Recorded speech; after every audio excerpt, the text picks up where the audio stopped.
Take it away too soon, I'm not what used to be. Shifting in a box, the past is nothing more than just a dream. Now I hear the call of evil growing once again.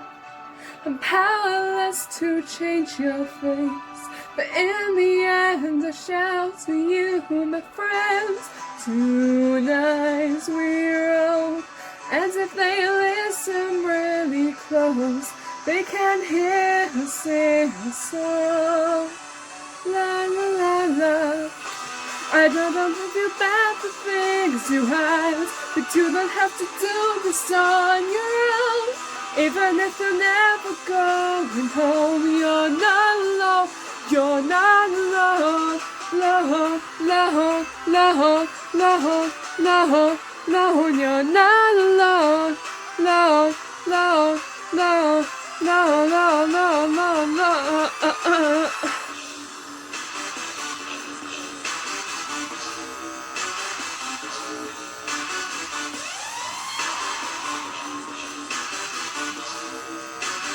La la la la.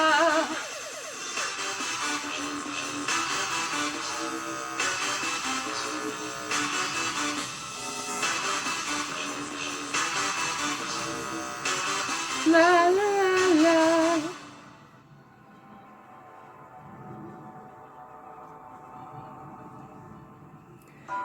In our little world forever lost to passing time. No one knows what it's like to wear a mask that you are trapped inside. One day the purple clouds that hover over us will fade. Then we'll be free to cut the strings, to wipe the tears, but now we walk in chains. Tonight we roam, and if they listen really close, they can hear us sing a song. La la la la. And I can give you back the things you had, but you don't have to do this on your own. Even if you're never going home, you're not alone. You're not alone. No, no, no, no, no, no. You're not alone. No, no, no, no, no, no, no, no.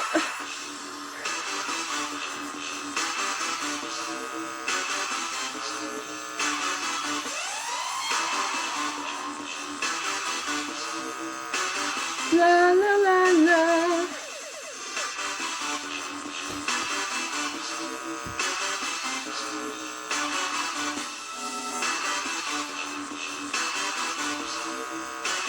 La la la la.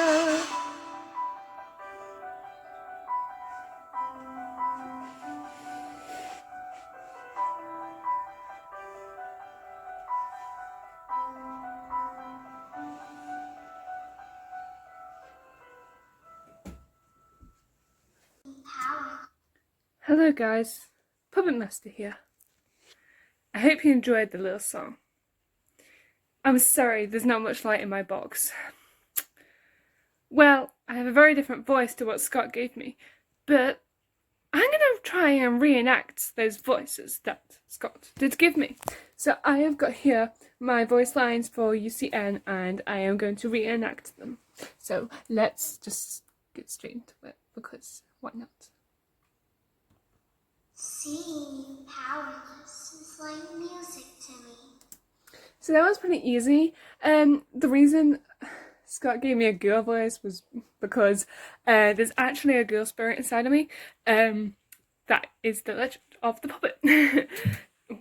So he says, or she says, or whatever you want to call me, seeing you powerless is like music to me. Okay, that's the first one. I don't hate you, but you need to stay out of my way. I don't hate you, but you need to stay out of my way. I recognize you, but I'm not afraid of you. don't recognize you. But I'm not afraid of you. Not anymore. Not anymore. The others are under my protection. This is my favorite line because this is true. The others are under my protection. The others are like animals. I know this one. The others are like animals, but I am very aware. But I am very aware. So yeah, guys, that's the only kind of couple of lines I got because Scott, I just don't know, he just didn't want to give me other lines. But that's fine, at least I got some. I know some people like Toy Bonnie didn't get lines. He was pretty annoyed at that he didn't have any lines. But you know, and then Toy Freddy had lines and he was like, oh, so Toy Freddy's favoured over me? And I was just like, yeah, pretty much. But yeah, guys, thanks for watching. Yes, I am sorry for the darkness in this room. It is very dark in my box. But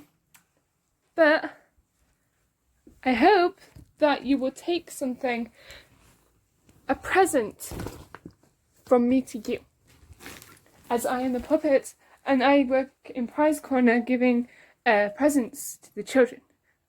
I would like to give you a plushie. It's Toy Bunny, I'm sorry, you can't really see it. This is Toy Bunny, flippity floppity ears. So, the flippity floppities. So, I am giving you Toy Bunny. Well, I can't really give you Toy Bunny, but Toy Bunny says hi. He's out there with Toy Freddy doing something, I'm not quite sure what. Probably rehearsing his guitar or something that sounds like him. Yeah, but this is Toy Bunny. I give you Toy Bunny. He says hi, and he's sorry he can't be with you, but he's working on a gacha, so you got to be very, very, very, like, you know, like, considerate, because he's trying his best to edit a gacha at the minute. But yeah, other than that, thank you. Bye. I don't know Toy Bunny's outro, so I'm just gonna make my own. I'll see you later. Thanks for coming to Freddy's. Bye. I am a cosplay genius. I can't give you back the things you had.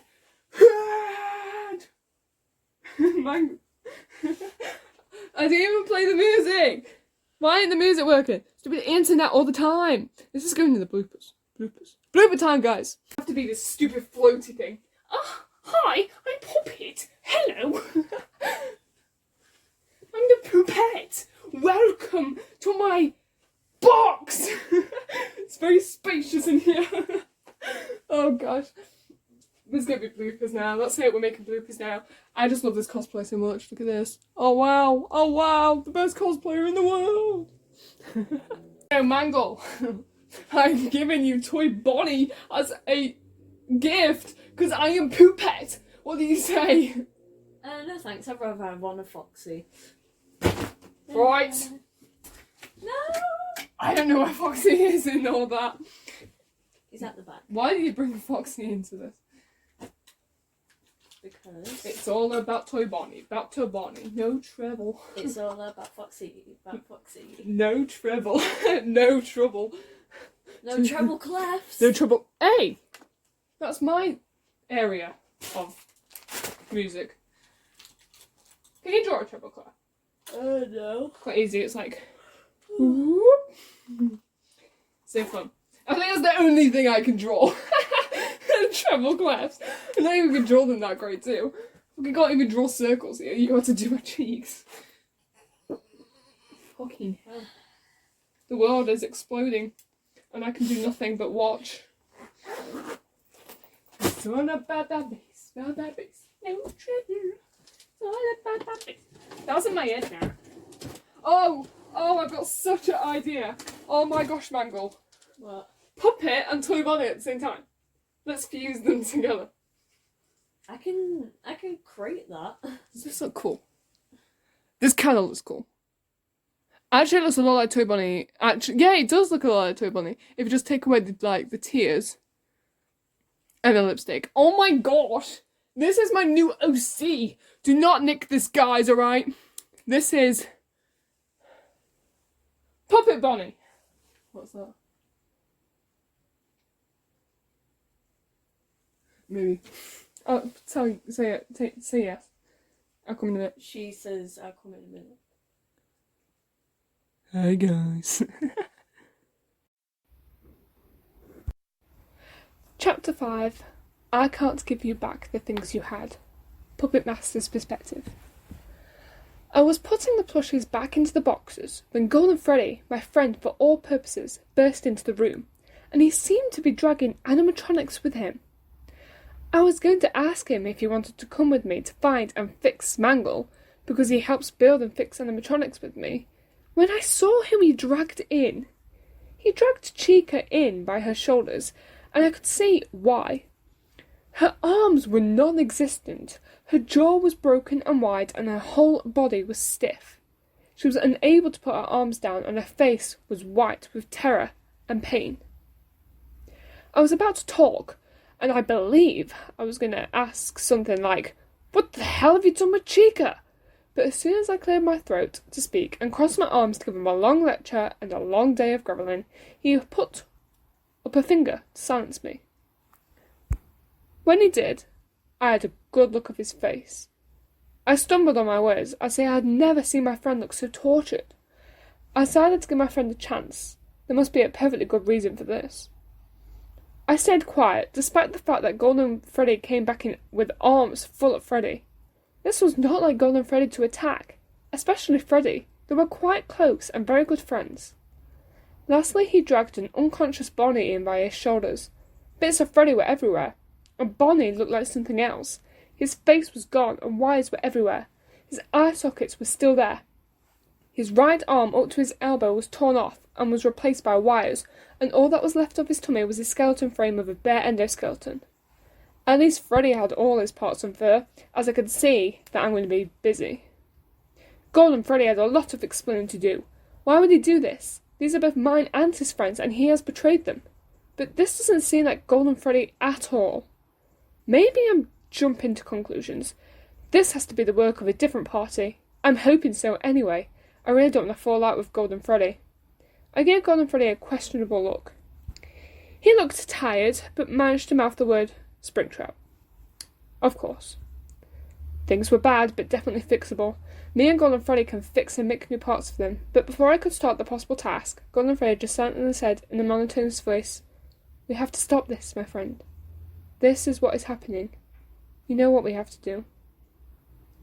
"Tell Springtrap Bonnie off?" I questioned, trying to draw him away from the path that he was about to tell me. "No," he said, exasperated. "Springtrap did this because of Bonnie, and Bonnie killed because of the—" "Crying ghost children?" interrupted.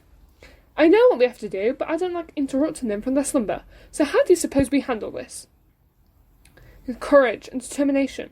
Our friends are hurt because of a terrible mistake, but it wasn't all Bonnie's fault. We have to consult the crying ghost children and put a stop to their mischief, because it's making people go crazy and they're tearing lives apart." "I can see you're really torn up about this. What happened, child?"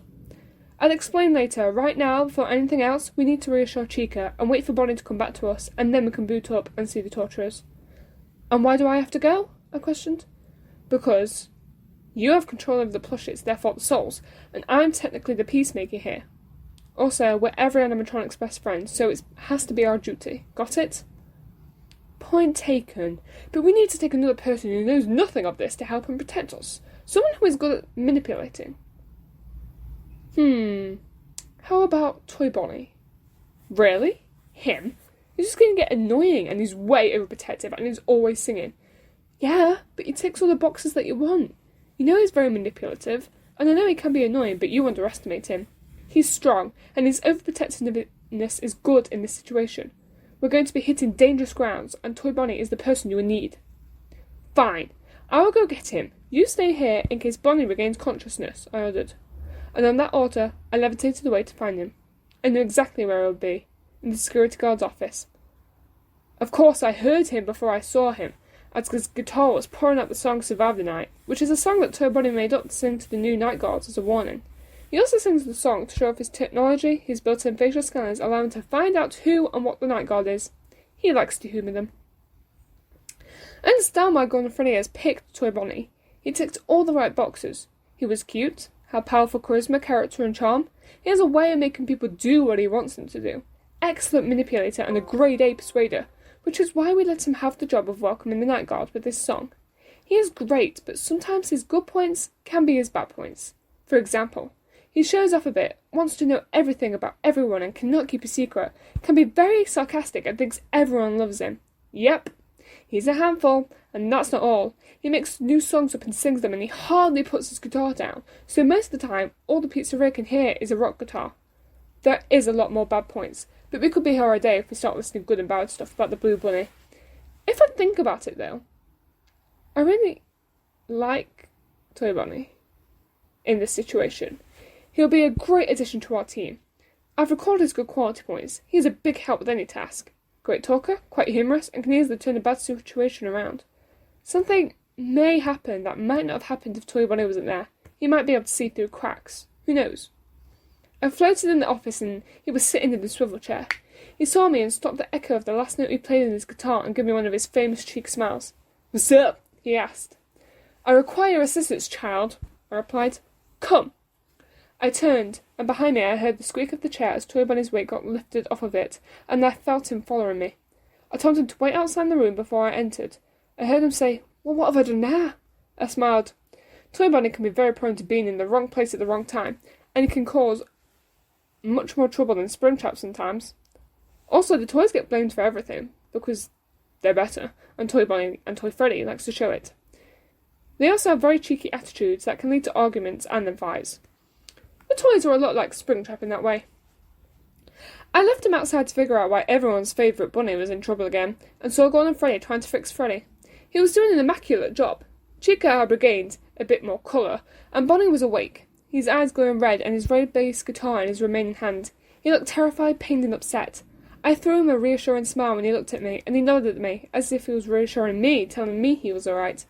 Golden Freddy came up to him and whispered something to him, and Bonnie laughed in a shaky voice. So unlike Bonnie. I glided up to Goldie and said, "Everything is set. Toy Bunny is outside. You ready to go?" He nodded and gave a big sigh. This, for all of us, was going to be a long day. When we walked out, Toy Bunny stood up. I stared at him and he asked with a puzzled expression, "Am I even in trouble?" "No, not today, unusually, but we need you for a dangerous, important job." "You seem to be the right person for it," I replied. "Knew you would need my good-looking charm one day. Hey, Goldie," Toy Bunny acknowledged the golden bear. "So, what do you need me for?" "We're on an important mission, so none of your silliness is required. Instead, we need your strength and wit." "I know you have some," answered Golden Freddy. "What? Silly?" said Toy Bunny in an innocent but proving the point silly voice. I ignored him and asked, "So, Golden Freddy, what happened? I need to know what we are dealing with here. I also want to know why you dragged 3 broken animatronics to me." "Okay, well, you know how Bonnie felt after he killed the security guard? Well, Bonnie said he went away to calm himself down and tried to erase the night from his mind. A couple of minutes later, he heard clapping and realised Springtrap and Nightmare Shadow Freddy, with all the shadows, were surrounding him. He didn't know the shadows were there at the time. Springtrap commented on Bonnie's guitar skills, but then Bonnie said that Springtrap started almost mocking him and how weak he was acting today. Then he went on and talked about his stupid punishment rule, and Bonnie was led into a false sense of security about what Bonnie hated in life. You can guess next that he said he didn't like seeing his friends get hurt. He tried taking it back, but it appears Springtrap had other plans, and gave Bonnie an unfair choice, especially for Bonnie. His friends or his guitar. Wait! What do you mean a choice? Between his guitar? Toy Bunny interrupted, eyes agog, mouth open in terror. Trust Toy Bunny to be more passionate about the guitar. "If you let me finish," Golden Freddy sounded annoyed but carried on. "Right, basically, Nightmare Shadow Freddy grabbed the guitar and held it out of Bonnie's reach and raised it so he couldn't get it. Apparently he was going to smash it. This put Bonnie in a kerfuffle, and Bonnie was in the position where he only saw what would happen to his guitar and not his friends. Like I said, he immediately regretted what he said and tried to take it back, but it was too late. They left, and the shells came out, grabbed Bonnie, and made him watch Chica and Freddy get annihilated. I was there when they attacked Freddy, and I tried to intervene, but me against Springtrap and all the shadows? Well, there's no way. I got distracted, and Freddy got destroyed. Which reminds me, Foxy! He may be in exactly the same situation." "Yes, but knowing Foxy, he'll put up a fight." "Yes, but I still need to check on him." "Yeah, one of his lovely sayings, 'You try to kill me, I try to kill ye,'" Toy Bunny said. Well, they were on me, but before they could wreck me, poor Bonnie spoke up and sacrificed himself, and that's what happened to Bonnie, and the rest of them, and that's why we are here now. Wait, I haven't seen Bonnie or Freddy. Or anyone. How mangled did they look? Wait, did they actually look like Mangle? Or not as bad? Or maybe, are they worse than Mangle? Toy Bonnie, shut up, because, oh my god, I will slap you. Whatever you say, Golden. Golden and Freddy growled, and I silenced them both with my stare. By the time Golden and Freddy had finished his story, we were at our destination, and I really needed them both to be ready and not at each other's throats. It was definitely clear that I was the leader in this instance, and both my friends were waiting for my command. I told Toy Bunny that I would be on speaking duty, as he was good at persuasion, and I told him that I and Golden Freddy were here to protect him if something went wrong. I warned him that the spirits didn't like being woken to be quite grouchy. He smiled and winked, and I opened the doors and led the way, with Golden Freddy and Toy Bunny in town. Straight away, Golden Freddy positioned himself in the door, a better chance to get away if it came to that. It was clear that Golden Freddy had been in a similar situation before. Toy Bunny was still smiling, but his eyes were telling a different story, and his smile looked strained and fake, and he looked very aware. He understood the dangers of being in here. I put my arm around Toy Bunny to partly show him that we're there, and also to reassure him as well. I steered him in the direction of a big metal chest that stood under the table in the middle of the room. The room was otherwise neglected and abandoned, with giant cracks running up the wall. Rotten mould covered most of the ceiling, and paint was peeling off part of the wall. Dust and cobwebs covered the floor and walls like sheet. It seemed like any sort of movement will make the room crash down. It has been ages since I have entered this room, and I like to avoid it. It's mostly heavily guarded by Nightmare Puppet Master and the rest of the nightmares, but there was nowhere to be found around here. I gave a silent countdown with only 3 of my fingers, and knocked 3 times in the chest slowly so my knocks were emphasised. The echo of the knocks boomed around the room several times and made Toy Bunny tense and jump, but didn't try to escape. I smiled at Toy Bunny and said, "Stay strong. Do the thing you do best, child." He smiled in return and winked his famous wink. You know, your "go fight for our pizzeria" speech would have been better without the child in it, I laughed, still making jokes, even though we're in a difficult situation. A few seconds later, the lid in the chest cracked open and I felt Golden Freddy tense behind me. I took a step back and gently pushed Toy Bunny towards the chest. He stood in front of the chest in his favourite position, body straight, hands linked behind his back. 3 identical ghost children came out, and no gender could be specified for them. But I knew these were the ghost children of Bonnie, Freddy and Chica. They remind me of myself, as they have faint blue tear tracks running down their faint white faces, whatever their mood is. They had arms but no legs, as their bodies ended at the knees. They floated as well. They stood in a line formation, like what all Freddy's, Bonnie's and Chica's do on stage. The one in the middle spoke first upon seeing Toy Bunny. "Why are you here?" Its voice was wispy and quite faint, but loud enough to be heard in the box room, which was beginning to smell stale. I hissed at Toy Bunny. "Improvise!" His response surprised me. I sometimes forget to compliment him and know what to do and when to do it. And Toy Bunny can be a gentleman when he wants to be. It looked like it turned his charm all the way up to at least 8. His words were literally pouring out of him, all sugar and sweet, and I knew part of his charm was down to his overprotective side. "Hello, sorry to bother you. I wonder if I could perhaps talk to all 3 of you, please." Pretty sure if he wanted to, he would have sung or chanted that. It continued. "So, the thing is, you seem to have effects on us that you can't control, and they probably mean no harm, but your influence on us leads us to harm and others to be harmed. What I'm saying is we would love if you toned it down a little, or better yet, stop controlling us for good." He winked and carried on.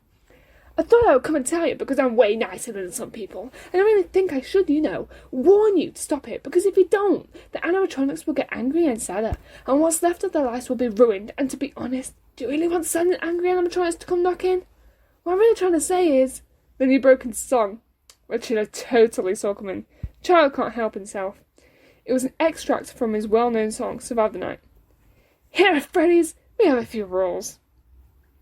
And if you break them, we'll have to break you like you broke our hearts." He stopped.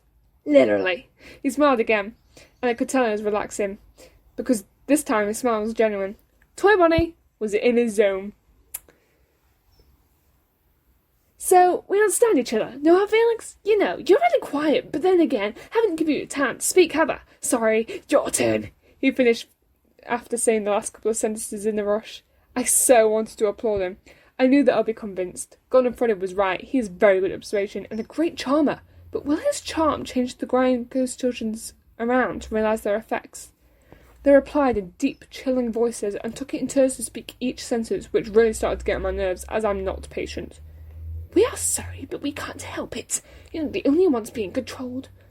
all have impulses, but we don't actually mean to hurt people. We don't know who it does, but it's terrible to us, making us do things we don't want to do, which therefore leads to us hurting you. I swear we have told Puppet Master this. They simultaneously moved their heads to stare at me. He has been told to warn everyone, tell them that we can't help it, but he obviously hasn't. You know, Puppet Master, if you don't tell people, this is just going to get worse, because it will be easier for the unknown person to control you, because you're not resisting. You're oblivious. You're not paying the matter any attention, and you keep blaming it on us. So go. We have warned you, and cannot help you any more than we have done. And don't think about bringing your very charming and persuasive friend will do anything, because we know nothing. We don't want to be here any more than you do. Gordon and Freddie spoke up from the back of the room. And the curse? If you find and destroy the person who is doing this, then the curse will be broken. We'll all be free. Me, you, and the animatronics from Circus Baby's Pizza World. They finished. Gordon and Freddie nodded at me, and I nodded back understandingly, but Toy Bonnie looked confused. What? He started to ask before I shushed him. He really didn't need to know about sister location, or supposedly rival pizzeria built into the underground. Animatronics, half made by humans, finished by me and Golden Freddy. Only us two in the main floor, Freddy, Chica, Bunny and Foxy. No one else needed to know and had to stay that way. Toy Bunny thanked the ghost children and almost ran to the door. He shoved Golden Freddy out the way and went outside. When he got outside, I heard him sigh and breathe heavily in and out to try and control himself. He then laughed hysterically. This was normal for Toy Bunny. He seems programmed more differently than the original Bunny. I kind of prefer it like this because he's different, but he can really annoy me sometimes. I answered the souls in gratefulness and waved a farewell gesture that I gave Golden Freddy a follow me gesture and walked out together. We're obviously not going to get any new information from the souls today, and any information they do give us is what I've already heard before. We walked out to find Toy Bunny crumpled on the floor from laughter, halfway down the corridor. His laughter was infectious, and soon enough I started laughing, which sent the somber Golden Freddy off too. Finally, when we regained control, which took a while for Toy Bunny, I asked, what was so funny? He started laughing again and wiped laughter tears away, and said between breathless chuckles, They were so morbid and serious, the way they spoke and looked at us. It was funny the way they spoke, because they separately spoke a sentence. Like, they didn't even know what they were going to say. Hilarious! I had to get out of there. You know me, he replied, hiccuping. Well, it did make the day a bit lighter, Gordon and Freddy continued after a pause. Just out of interest, how would you remember the conversation there? To be honest, not a lot. I was only half listening to the audio, but there was something important that struck my interest. If I got mentioned again, I would probably know the whole of that bit of conversation. Yeah, I got confused about that bit and would have probably remembered if I didn't have a laughing fit. Well, anything. You do remember? I'll start remembering. Keep it to yourself, please, I ordered. Got it, boss? Hey, how good was my persuasion skills?